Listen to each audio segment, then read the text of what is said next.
Wagalatia 2:20. Biblia inasema, nimesulubiwa pamoja na Kristo, lakini ni hai, wala si mimi tena, bali Kristo yu hai ndani yangu.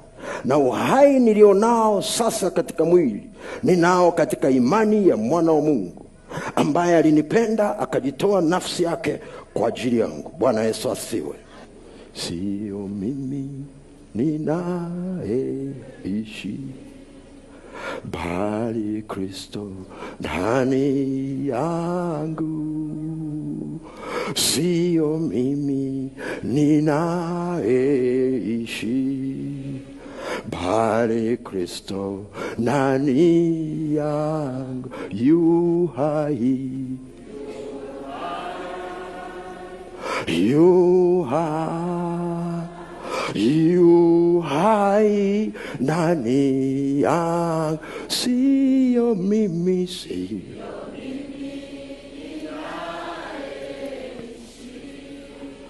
bali Kristo. Kwa hiyo wimbo ukikolezea unabadilishia tu, sio mimi ninayesema, bali Kristo ndani yangu. Sio mimi ninayetembea, bali Kristo ndani yangu. Sio mimi ninayetazama, bali Kristo ndani yangu. Sio mimi ninayefundisha, bali Kristo ndani yangu. Biblia inatuambia wazi ya kwamba kama umeokoka, umesulubiwa pamoja na Kristo na umekufa. Kwa sababu msalaba wa Yesu ulikuwa sio wa kukuonyesha tu upigwe misumari alafu toke. Uteremshwi mpaka wamehakikisha umekufa. Walihakikisha Yesu amekufa, ndipo wakaamuru mwili utolewe. Ukiwa na msalaba wako, lazima uelewe ya kwamba msalaba haukuruhusu kaishi, unamruhusu Yesu aishi ndani yako. Tunaishi kwa imani. Imani ndio inayotufanya tuishi. Ni imani ipi? Ni imani ambayo Yesu ameingia nayo huku ndani. Sasa unisikilize. Yesu akiingia ndani yako, unatakiwa kufa. Sasa sio kufa kimwili,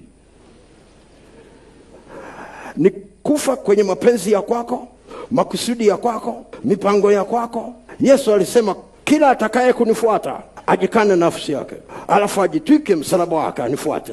Alafu akazungumza kitu kigumu sana. Mtu yeyote yule ambaye akiipoteza nafsi yake kwa ajili yangu ataipata, lakini akiamua kung'ang'ana nayo itapotea. Alikuwa anazungumza kitu gani? Unisikilize hii. Ule ushindi au kushinda kwa Kristo, ili kufanya kazi ndani yako, ni sharti kwanza huo ushindi ukushinde wewe. Ufike mahali ambapo unasema, nimejisalimisha kwa Yesu, maisha yangu nimeyapeleka kwa Yesu. Madamu ameingia ndani yangu, mapenzi yangu hayawezi kuchukua nafasi ya kwanza. Ya kwake ndio atachukua nafasi ya kwanza. Uhai wake ndio utachukua nafasi ya kwake. Maneno yake, uchaguzi wake ndio unachukua nafasi ya kwanza. Ukimpa maisha yako yote, inamaanisha